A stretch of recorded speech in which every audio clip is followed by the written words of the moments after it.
শিক্ষক নিয়োগ পরীক্ষায় অনিয়মের অভিযোগে রমনার এনটিএসসি কার্যালয় ঘেরাও করেছে নিয়োগ প্রত্যাশীরা। পরে পুলিশ তাদের সরে যেতে বললে ধাওয়া পাল্টা ধাওয়ার ঘটনা ঘটে। আরও জানাতে রমনা থেকে যোগ দিচ্ছেন সহকর্মী শিকদার মেহেদী হাসান।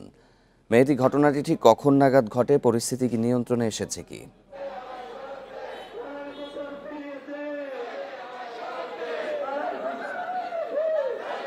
বান্ডেল থাকলে প্রতি সেনমানিতে টাকা বাঁচবে। বিকাশ সেনমানি বান্ডেল কিনে জিতুন প্রতি লেনদেনে।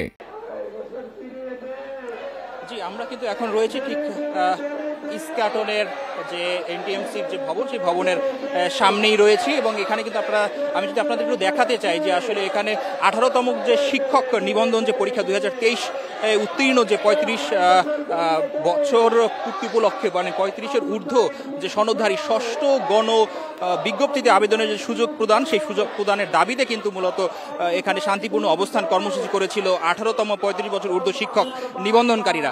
এবং তারা কিন্তু এখানে আসলে সকাল থেকে অবস্থান করছে এবং তাদের আজকে একটা পূর্ব নির্ধারিত কর্মসূচি ছিল যে তাদের এই দাবি দেওয়া যদি মেনে নেওয়া না হয় তাহলে তারা আসলে এনটিআরসিএ যে ভবন, সেই ভবন তারা ঘেরাও কর্মসূচি দিবেন এবং সেই কর্মসূচির অংশ হিসেবেই তারা কিছু সময় আগেই আসলে ভবনের ভিতরে প্রবেশ করে এবং তারা কিন্তু সেখানে যে কর্তৃপক্ষ রয়েছে তাদের সাথে তারা কথা বলার চেষ্টা করে।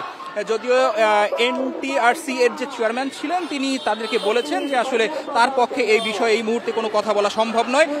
তিনি যে কোনোভাবেই হোক না কেন শিক্ষা মন্ত্রণালয়ের সাথে তাদেরকে দেখা করতে হবে, কথা বলতে হবে। এই বিষয়ে এই মুহূর্তে যে সকল এখানকার যারা প্রার্থীরা রয়েছেন তাদের সাথে এনটিআরসি এর কোনো ধরনের কোনো বোঝাপড়া তারা এই মুহূর্তে করবেন না। এবং তারা যখন ভবনের ভিতরে ঠিক প্রবেশ করে, আপনারা দেখছেন এখানে বিপুল পরিমাণে পুলিশ কিন্তু মোতায়েন করা হয়েছে।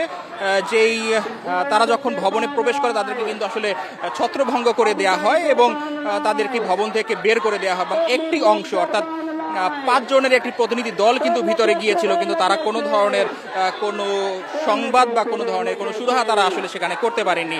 একটি পর্যায়ে পুলিশ তাদেরকে এখানে একটি নির্দিষ্ট সময় বেঁধে দিয়েছে এবং পাল্টাপাল্টিভাবে আসলে এখানে যারা অবস্থান কর্মসূচি গ্রহণ করছেন তারাও কিন্তু আসলে 1 ঘন্টার সময় দিয়েছেন যে 1 ঘন্টার মধ্যে যদি তাদেরকে কোনো ধরনের কোনো সুসংবাদ বা তাদের যৌক্তিক যে দাবি রয়েছে তাদের দাবি অনুযায়ী সেই দাবি মেনে না হলে তারা আসলে বড় ধরনের কর্মসূচিতে যাবেন বলে তারা আমাদেরকে জানিয়েছেন। এবং তারা এখানে বেশ কয়েকজনের সাথে কথা বলেছি আমরা এবং তাদের কথা একটাই যে তারা যদি নির্দিষ্ট সময়ের মধ্যে তাদের এই কর্মসূচি তারা চালিয়ে যাবে, যদি তাদের এই বিষয়ে সরকারের তরফ থেকে কোনো ধরনের কোনো সিদ্ধান্ত না আসে তাহলে তারা আরো বড় ধরনের কর্মসূচির দিকে যাবেন। নিশ্চয়ই 1 ঘন্টা পর পরবর্তী তথ্য পাওয়া যাবে। এনটিআরসিএ ভবনের সামনে থেকে জানাচ্ছিলেন সহকর্মী শিকদার মেহেদী হাসান।